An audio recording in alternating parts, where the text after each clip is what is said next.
राधा स्वामी जी। सात संगत जी, आज का सत्संग गुरु अर्जुन देव जी की वाणी में से लिया गया है।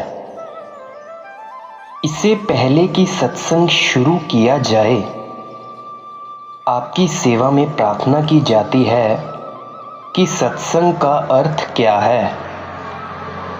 गुरु नानक साहिब कहते हैं, सत संगत कैसी जानिए, जिथे एको नाम बखानिए। जहां एक परमेश्वर के नाम का जिक्र हो, उसका नाम सत्संग है। हमारा यह सत्संग हिंदू, मुसलमान, सिख, ईसाई, मतलब कि जितनी कौमें हैं, सबका साझा है। यहूदी हमारे सत्संगी हैं, मुसलमान हमारे सत्संगी हैं, सिख हमारे सत्संगी हैं, ईसाई हमारे सत्संगी हैं। हमारा प्यार सभी कौमों के साथ है।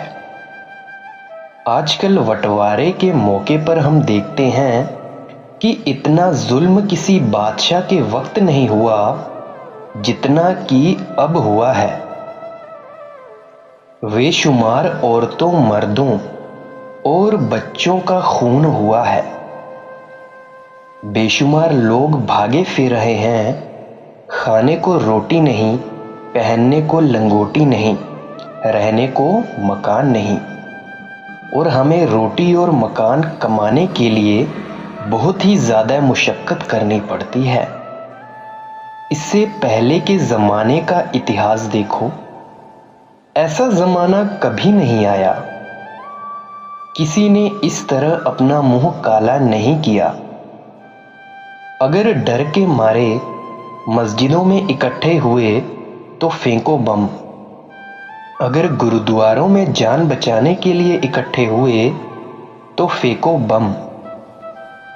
आप सोचो कि क्या वह मालिक इन्हें इस जुल्म का बदला नहीं देगा?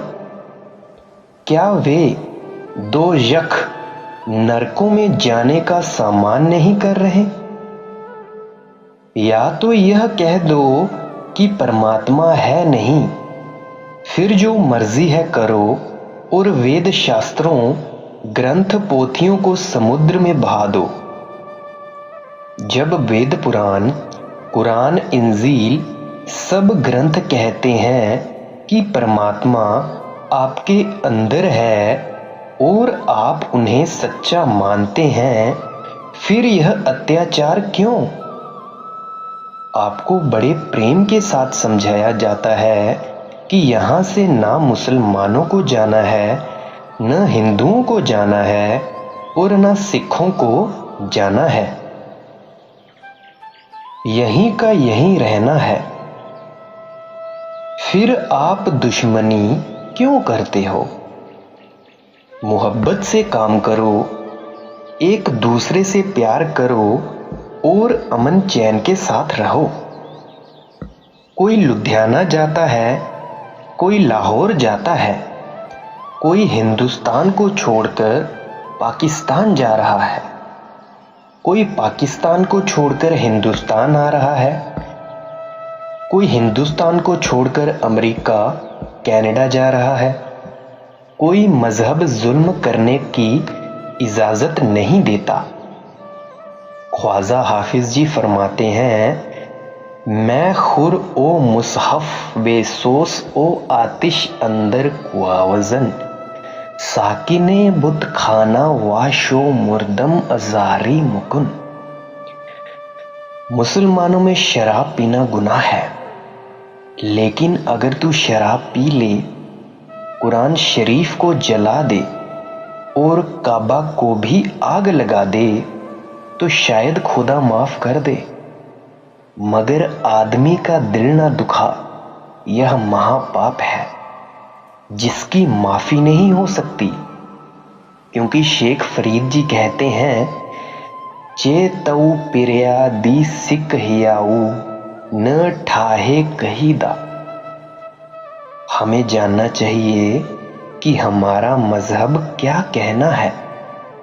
वो क्या कहना चाहता है। मुसलमान फकीरों और दूसरे महात्माओं की किताबें होका दे रही हैं कि बचो बचो, मगर हमारे कानों पर जूं तक नहीं रेंगती। इस कान से सुना, उस कान से निकाल दिया। हमें क्या इलाज करना चाहिए? जिस तरह जब किसी पर कोई मुकदमा आता है तो वह सयाने से सयाने वकील के पास जाता है। अगर कोई बीमार होता है तो अच्छे से अच्छे डॉक्टर से इलाज करवाता है। इसी तरह हमारी रूहानी बीमारी के डॉक्टर संत हैं। अगर कोई ऊंचे से ऊंचा रूहानी मार्ग है तो संतों का मार्ग है। हमें उनके पास जाना चाहिए जो 9 दरवाजे खाली करके सूरज, चंद्रमा और तारा मंडल पार करके अंदर गुरु को प्रत्यक्ष करके जीते जी सचखंड पहुंच जाए, वह संत है। चाहे वह हिंदू है या मुसलमान, ईसाई है या किसी और मजहब का। संत हिंदुओं में भी हुए हैं, मुसलमानों में भी हुए हैं, ईसाइयों में भी हुए हैं। इस कलयुग में संतों की तालीम में ही सुख है और किसी में नहीं। सुख न गृहस्थ में है न त्याग में। एक महात्मा कहता है, न सुख बिच गृहस्थ दे, ना सुख छड़ गया। मतलब दुनिया में सुख नहीं, क्योंकि ना दुनिया को रहना है ना इंसान को रहना है। अगर गृहस्थ में फंसे तो भी दुनिया है, अगर गृहस्थ छोड़कर जंगलों में चले गए तो भी दुनिया है, क्योंकि वहां भी रोटी की जरूरत है। उसी महात्मा का कहना है, न सुख पांधी पंडिती, न सुख भूप भया, सुख है बिच विचार दे, संता शरण पया। कि न विद्या में सुख है और न राज में, न विद्वान सुखी है ना कोई राजा सुखी है।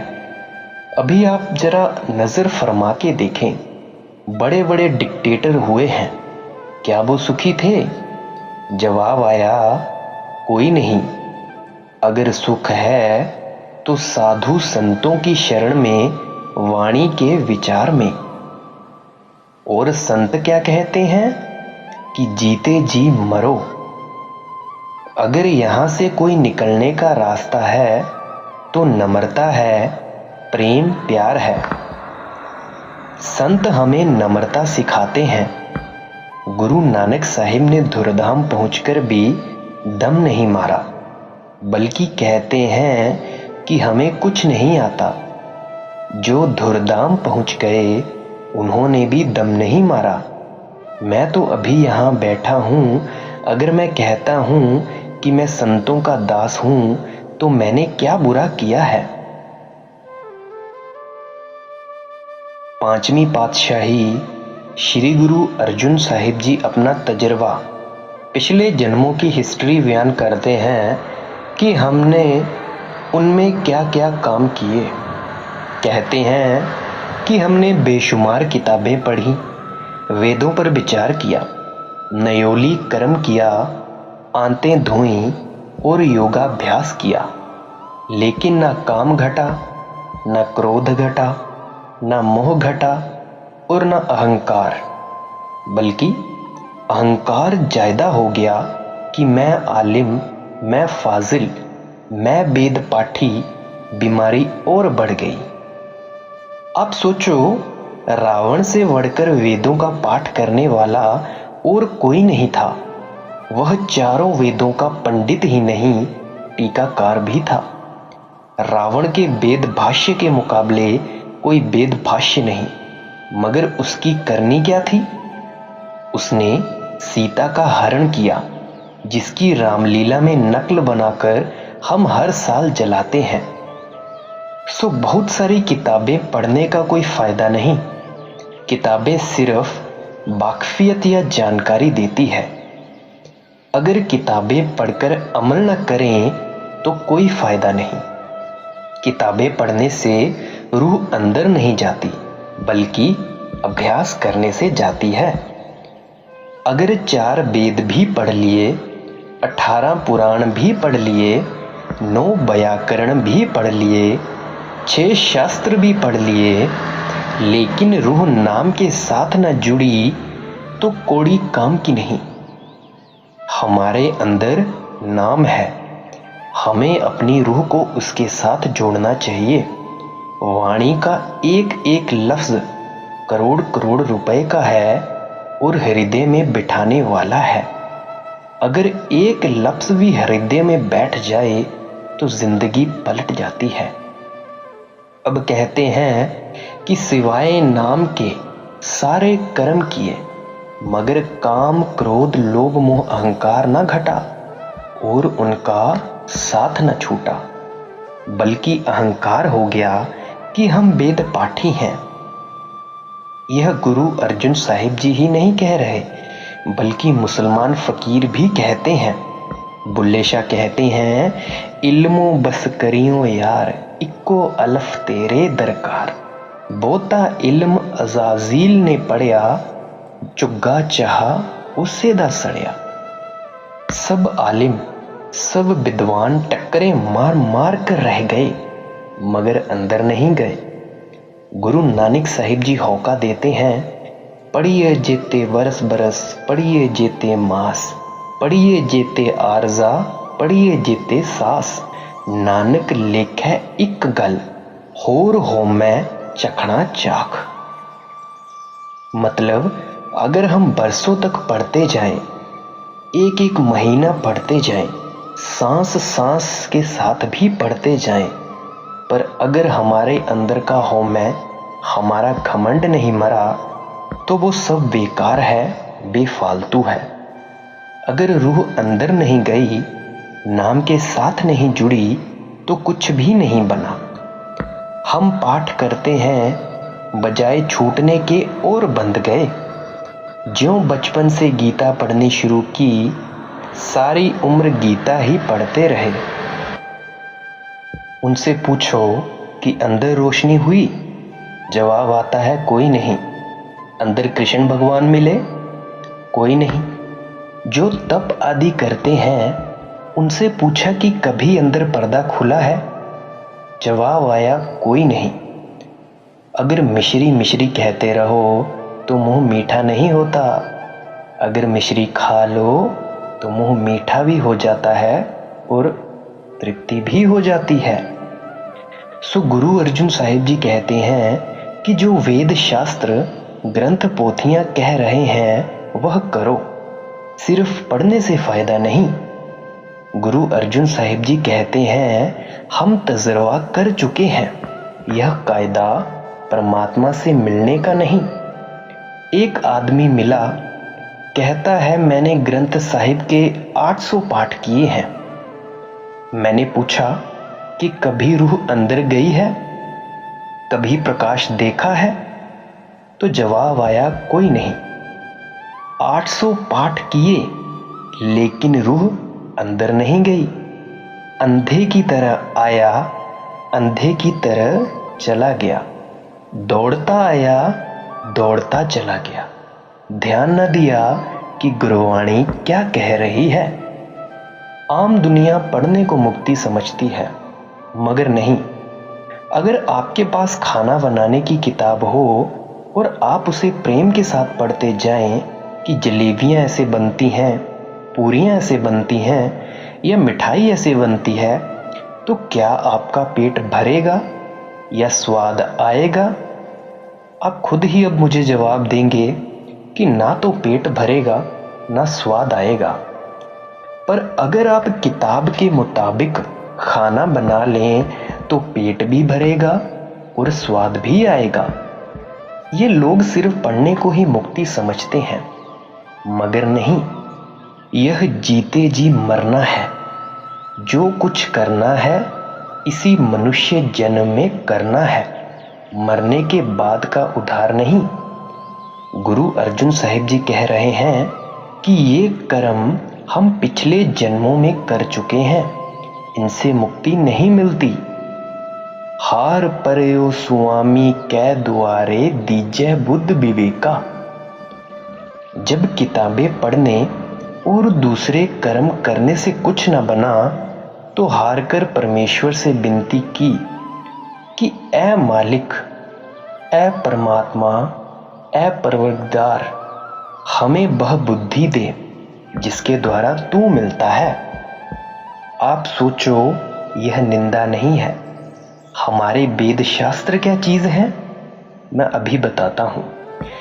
ऋषि मुनि, वली, पैगंबर, संत, महात्मा मेहनत करके अंदर गए, पर्दा खोला, खंडों ब्रह्मंडों पर चढ़े, सचखंड पहुंचे, आत्मा का परमात्मा से मिलाप किया, परमेश्वर से जा मिले। जो जो नजारे उन्होंने अपने अंदर देखे वे कागजों में ले आए ताकि हम लोगों तक पहुंच सकें। उन्हें नजारों का जिक्र है, नजारे खुद नहीं। सो सारी उम्र आप पोथियां पढ़ते रहे जिनमें उन नजारों का जिक्र है, मगर वे नजारे आपके अंदर तो नहीं आए। अगर लोगों के विवाह के गीत गाते रहे मगर अपना विवाह ना हुआ तो कोई फायदा है? कोई नहीं। हमें तो अपना फायदा करना है, यानी पर्दा खोलकर अंदर चढ़ना है। मोनी पहियो करपाती, रहियो नग्न फिरियो मनवासी। फिर ख्याल आया कि जो आदमी बोलते नहीं, चुप या मौन रहते हैं, शायद उन्हें मालिक मिला होगा। इसीलिए हमने मौन धारण करना शुरू कर दिया। आबादी छोड़कर जंगलों में चले गए, कपड़े और बर्तन तक भी ना रखे। पेड़ों की पत्तियों को बर्तन बनाया, पत्तियों को खाया, पत्तियों का लिबास और पत्तियों का बिस्तर बनाया, यानी सब कुछ पत्तियों का बनाया, लेकिन बना फिर कुछ नहीं। अब मौन का जो मकसद था वह तो समझा नहीं। कागज पेंसिल हाथ में रख ली, जबान से न कहा, लिखकर मांग लिया कि मुझे रोटी चाहिए, पानी चाहिए या कुछ और चाहिए। बात तो एक ही है। कहते हैं गंगा, यमुना, गोदावरी और कई तीर्थों पर नहाते फिरे, लेकिन दुविधा उसी तरह बनी रही। मन मैले का मैला, पापों की मैल उसी तरह रही। आखिर क्यों? क्योंकि दुनिया का कोई पानी पापों की मैल नहीं उतार सकता। अगर पानी से पाप धोए जा सकते तो सभी धर्मात्मा पुरुष अभ्यास क्यों करते हैं?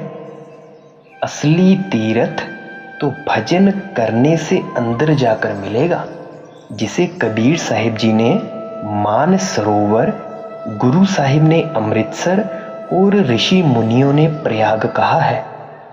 गंगा भी अंदर है, यमुना भी अंदर है, सरस्वती भी अंदर है। यह जो बाहर अमृतसर है, हम उसे भी नमस्कार करते हैं, लेकिन गुरु साहिबान ने अंदर अमृतसर देखकर बाहर नाम रखा है। इसी तरह ऋषि मुनियों ने अंदर देखकर बाहर गंगा, यमुना, सरस्वती नाम रखे हैं। ऋषि मुनियों और संतों का ख्याल था कि इन्हें देखकर ये अंदर जाएंगे, मगर ये बाहर ही रह गए। असली सामान आदमी के अंदर है, बाहर जो कुछ है नकल है। दुनिया के सभी तीर्थों की यात्रा कर ली और समझ लिया कि दुनिया की परिक्रमा कर ली, लेकिन खाली के खाली रहे, कोरे के कोरे रहे। पर्दा ना खुला, बल्कि नतीजा यह निकला कि अहंकार पैदा हो गया, वो भी फालतू का। पहले जो कम था, जो और इकट्ठा कर लिया। मन कामना तीर्थ जाए, वसियो सिर करवत धराए। अब कहते हैं, ख्याल आया कि तीर्थ पवित्र स्थान होते हैं, जो तीर्थों में रहते हैं उन्हें मालिक मिलता होगा। हमने बड़े प्रेम के साथ तीर्थों पर मकान बनवाए और वहां रहे, स्नान किए, लेकिन बना तो कुछ भी नहीं। ये तीर्थ किसने बनाए? किसी न किसी महात्मा ने बैठकर भजन किया, लोगों को उपदेश दिया, और सत्संग किया वे तीर्थ बन गए। वह जगह तो पवित्र है, मगर आज ना वहां वे महात्मा है और ना सत्संग है। हम तीर्थों पर स्नान करने में ही मुक्ति समझते हैं। आप विचार करो कि मुक्ति किस तरह मिलती है। अब जिस तरह आप यहाँ YouTube पर सत्संग सुन रहे हैं, अगर कहा जाए कि किताबों पर विचार करो तो क्या फायदा। लेकिन जो किताबों का मकसद है, आपको उसका फायदा उठाना चाहिए। अब कहते हैं कि तीर्थों का पानी भी पिया, काशी में जाकर करवट भी लिया, मगर मन काबू में ना आया। अंदर परमेश्वर के दर्शन ना हुए। काशी में एक आरा होता है। वहां के पंडित क्या करते हैं कि जो अमीर या कोई महाराजा चाहता है मैं सब कुछ दान पुण्य करके स्वर्गों या बैकुंठों में चला जाऊं, उसे वे आरे से चीर देते हैं और उनका धनमाल लूट लेते थे। सो वहां यह पाखंड बना हुआ था। वह आरा अब भी वहां है, मगर अंग्रेजों की सरकार ने बंद करवा दिया। गुरु अर्जुन साहिब जी कहते हैं कि यह तरीका भी ठीक नहीं, क्योंकि मनुष्य जन्म बड़े भाग्य से मिलता है। इसे इस तरह गंवा देना अक्लमंदी नहीं। मन की मैल न उतरे, ये विधि जे लख जतन कराए। कहते हैं इसी तरह के बहुत से यत्न किए, मगर मन मैले का मैला रहा। न पर्दा खुला, न परमेश्वर के दर्शन हुए, न रूह अंदर गई और न उसे शांति मिली। कोरे के कोरे ही रहे। अब फिर हमारे दिल में ख्याल आया कि यज्ञ और तप, दान पुण्य करने वालों को मुक्ति मिलती होगी। नहीं, फल जरूर मिलता है, मगर मुक्ति नहीं। यहां 100 रुपया दो, आगे 1000 मिल जाएगा, 1000 दो, लाख मिल जाएगा, सुख हो जाएगा, मगर दुनिया में आना पड़ेगा। कनक कहते हैं सोने को। जो हमने सोना दान में दिया, हाथी और घोड़े दान दिए, जमीन दान की, औरतें तक दान में दी, लेकिन परमेश्वर का दरवाजा न मिलना था और न मिला। अगर दौलत से मालिक मिल जाए तो राजा महाराजा खरीदने को तैयार हो जाएं, सेठ शाहूकार खरीदने को तैयार हो जाएं। बताना चाहूं, मैं भी सेठ शाहूकार हूं, पर फिर भी मुझे अभी तक परमात्मा नहीं मिला, क्योंकि परमात्मा बहुत ही ज्यादा ऊंची चीज है। माफ करना परमात्मा कोई चीज भी नहीं है, वो बहुत ऊंचे से ऊंची। अब मुझे समझ नहीं आता कि उनको क्या कहूं। अब शायद कोई यह कहे कि यह दान पुण्य की निंदा है। यह निंदा नहीं है। आप दान पुण्य करो, मगर कामना रखकर ना करो, बल्कि यह कहो कि परमेश्वर ने हमें दिया है, हम विधवाओं को, अनाथों को, लूले लंगड़ों को दें। दान पुण्य बुरा नहीं, मगर अगर ख्वाहिश रखकर दोगे तो आना पड़ेगा। जिस तरह एक चोर चोरी करता है, वह पकड़ा जाता है और जेल चला जाता है। जब सजा भोगकर जेल से छूटता है तो हाकिम को कहता है कि मेरा चूल्हा ना फेंकना, मुझे फिर आना है। अगर बगैर आशा के दान पुण्य करोगे तो उसका फायदा यह होगा कि तुम्हारा दिल नरम हो जाएगा। जो आशा रखकर देते हैं उनके बारे में गुरु अमरदास जी कहते हैं, पुण्य दान जो बीजे सब परम राय का जाई। मगर हम फिर आने का सम्मान करते हैं। सो दान पुण्य करो, मगर कामना रखकर नहीं, बल्कि निष्काम होकर। ये दान पुण्य और पाप कुछ इस तरह है, अगर आपने पाप किए तो आपको नरकों में जाना पड़ेगा और फिर इस धरती पर आना पड़ेगा। अगर आपने पुण्य किए फिर भी इस धरती पर आना पड़ेगा। हाँ, एक बात जरूर हो जाएगी कि आप राजा महाराजा बन जाएंगे या कुछ अच्छी जगह पैदा हो जाएंगे जहाँ पे आपको सब सुख सुविधा होगी। ये कुछ इस तरह है कि जैसे जो पाप करते हैं उनके लिए लोहे की हथकड़ी, जो पुण्य करते हैं उनके लिए सोने की हथकड़ी। इससे ज्यादा मैं इसका उदाहरण नहीं दे सकता।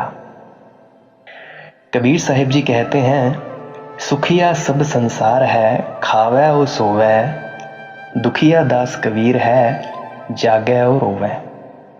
वे कहते हैं कि सारा संसार सुखी पड़ा है क्योंकि वो खाता पीता है और सो जाता है, मगर दुखिया तो कबीर दास है जो जागता है हर दिन परमात्मा की याद में और रोता है परमात्मा से मिलने के लिए।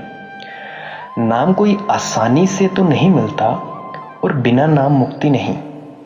यह पुण्य का खंडन नहीं है, बल्कि यह निश्चित जानो कि जो अब अमीर है, जज है, वह पहले कुछ दान पुण्य करके आया है। पूजा अर्चा बंदन डंडौत, खट कर्मा रत रहता, हाउ हाउ करत बंधन मह परया, नह मिलिए इह जुगता।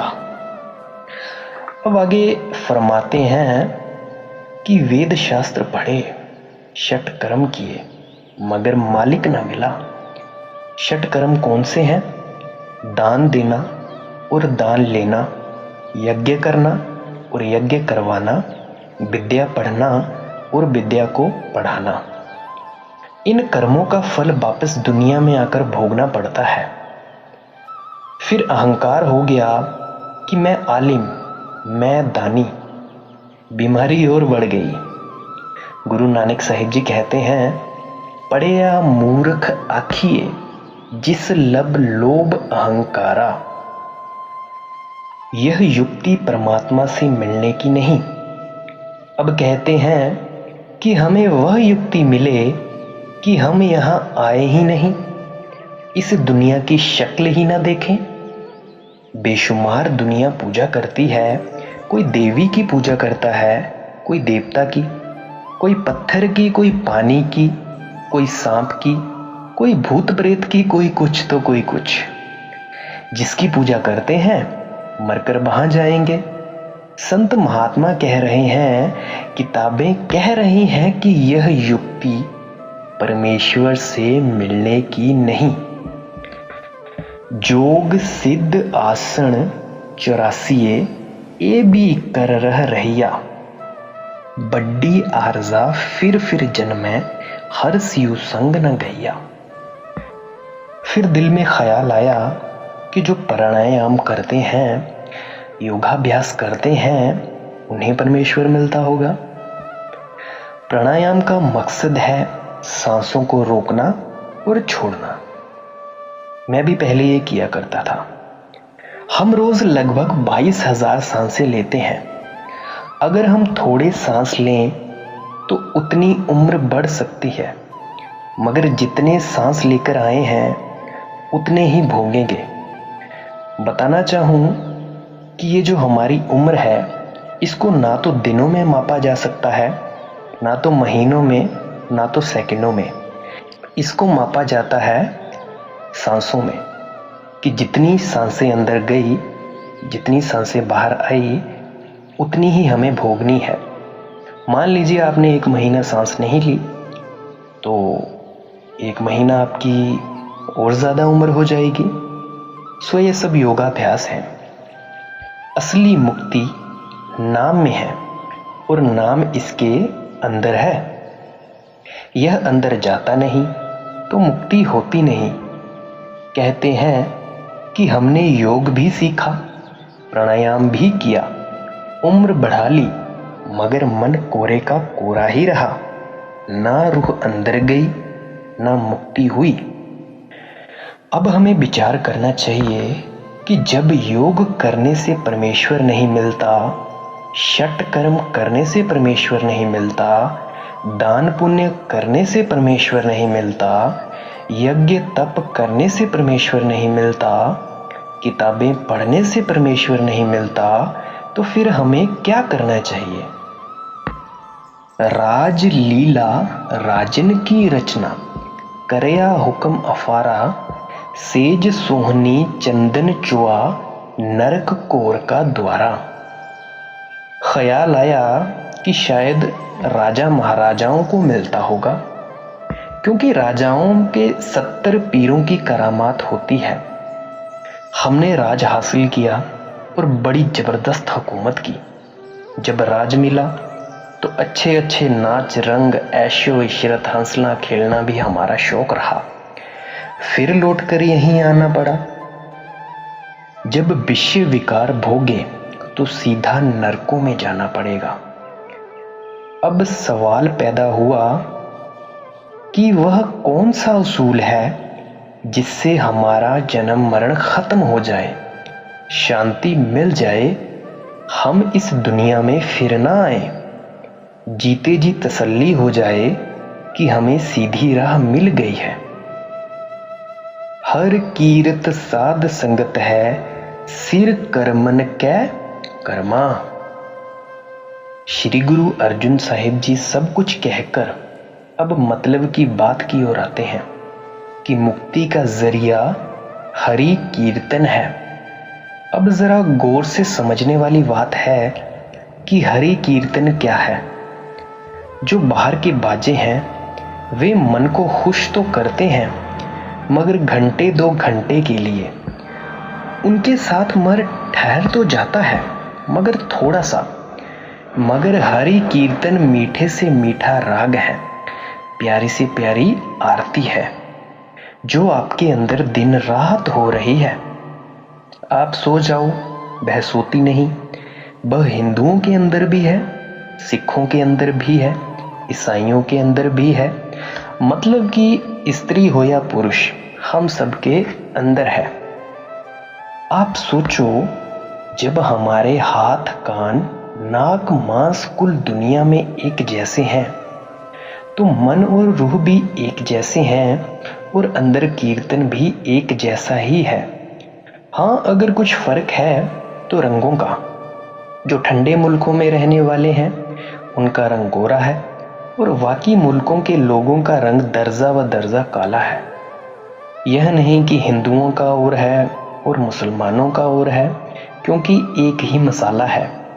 ये सब मन के मसाले हैं। अब कहते हैं कि वह हरि कीर्तन चोरों के अंदर भी है, ठगों के अंदर भी है और विषय विकारों डाकुओं के अंदर भी है। वह दिन रात हो रहा है, मगर हमें कोई फायदा नहीं।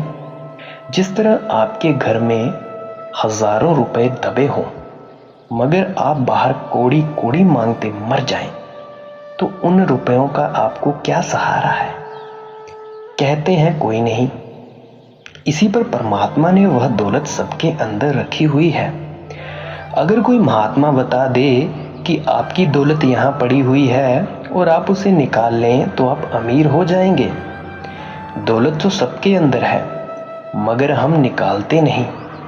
वह दौलत, वह मुक्ति का सामान न वेदों में है, न शास्त्रों में है, न जंगलों में, न पहाड़ों में, बल्कि आपके अंदर है।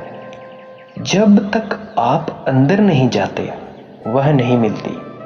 हमें क्या करना चाहिए?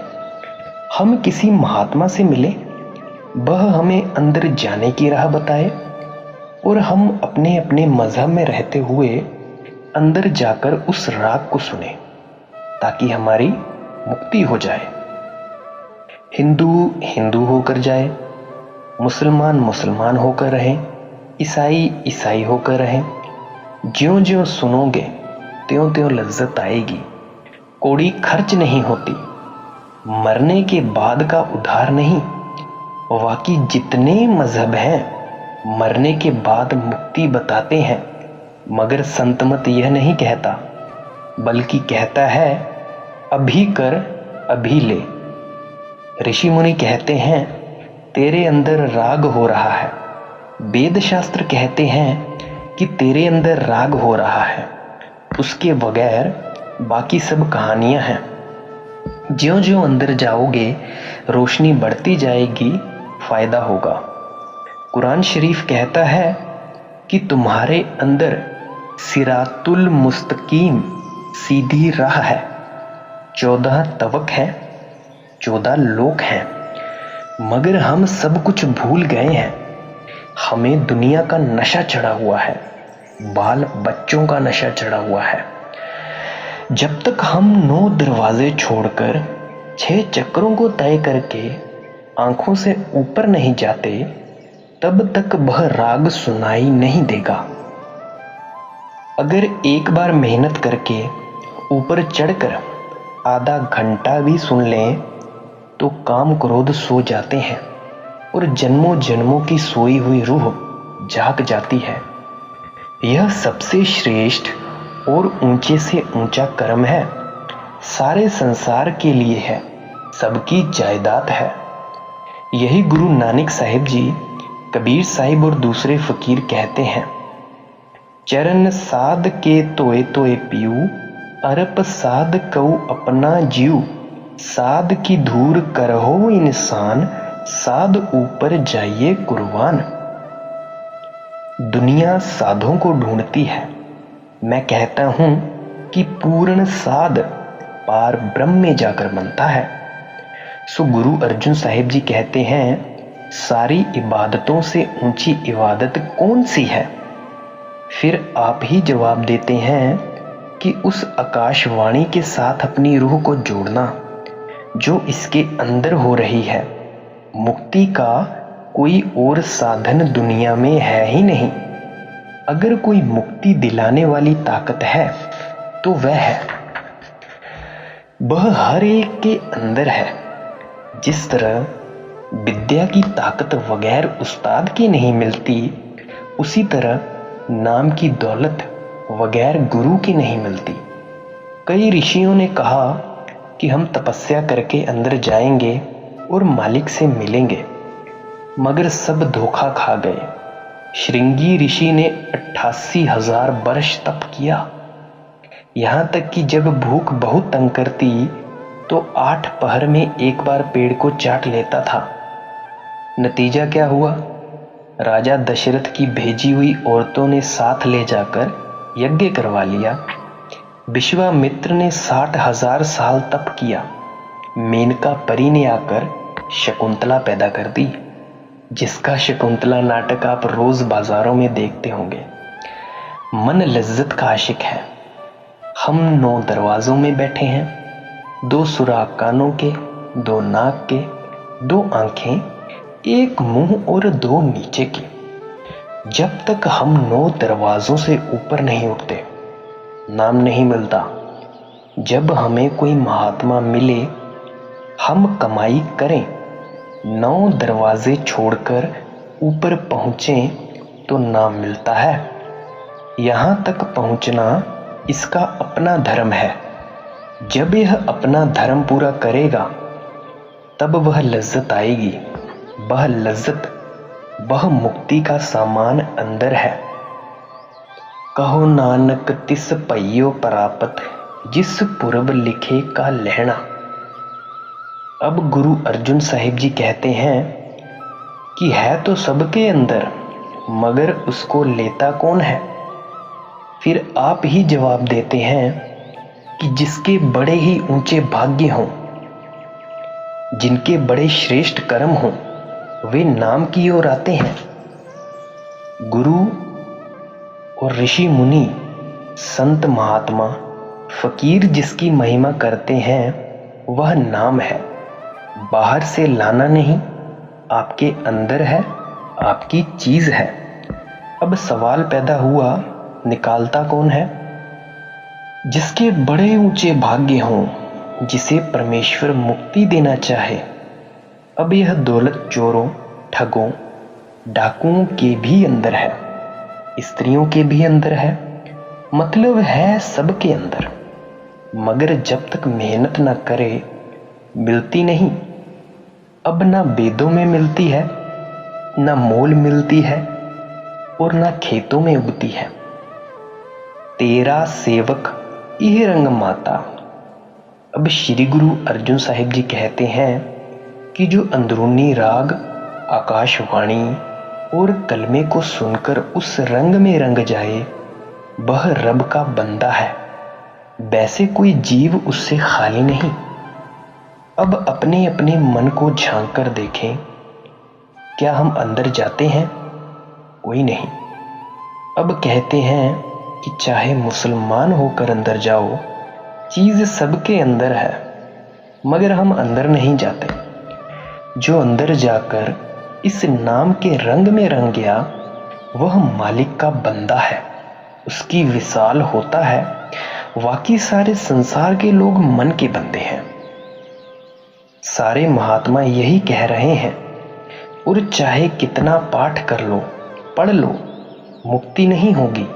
मुक्ति जब होगी नाम की कमाई से ही होगी। यही मुसलमान फकीर होका दे रहे हैं कि वह मालिक तेरे अंदर है, मगर हम खोजते हैं उजालों पहाड़ों में, तो मिले कैसे? जब तक हम अंदर नहीं जाते वह नजर नहीं आता।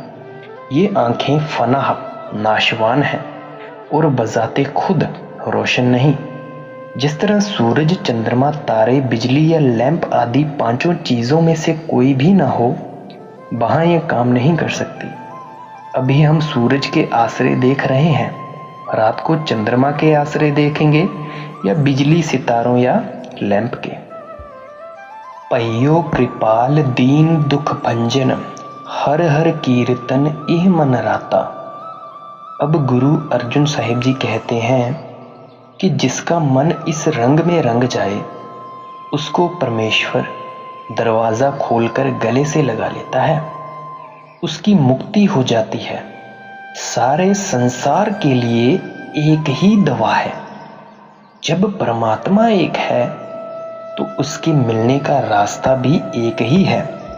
कई बताते हैं कि वह मालिक बातों से मिल जाए, मगर बातों से वह मिलता नहीं।